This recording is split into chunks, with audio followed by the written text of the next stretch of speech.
ও বৌমা, এখনো তুমি শুয়ে আছো? কটা বাজে জানো? 8টা 9টা বেজে গেছে, তুমি এখনো শুয়ে আছো? হ্যাঁ, তোমার কি লজ্জা শরম কিছু নেই নাকি? আরে মা, কিসের আবার লজ্জা শরম? এ ঠান্ডা যা পড়েছে, আমার তো উঠতেই ইচ্ছা করছে না একদম। তুমি কি উঠবে নাকি? চাকর থেকে আমি যাব না তুমি যাবে? এই ঠান্ডার মধ্যে চাটা আপনি করে নিয়ে আসেন না মা, আমার তো ঠান্ডায় উঠতেই ইচ্ছা করছে না। কি? তোমার এত বড় সাহস, তুমি আমাকে বলছো চা করতে? হ্যাঁ, তুমি কি ভেবেছো আমি তোমাকে চা বানিয়ে খাওয়াতে পারবো না? আমি এখনো তোমাকে উনুনে চা বানিয়ে খাওয়াতে পারি, বুঝতে পেরেছো? মা, আমারও তো উনুনে বানানো চা খাওয়ার শখ নেই।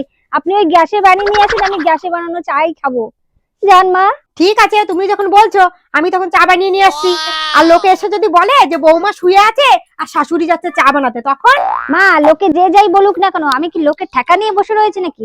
আপনি জান তো চাটা বানিয়েই নিয়ে আসেন। আর মা, যখন রোদ বেরোবে আমাকে একটু ডাকবেন, হ্যাঁ? আমি একটু রোদে গিয়ে বসবো, ঠিক আছে?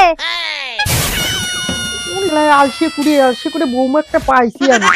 আলসে কোথাকার।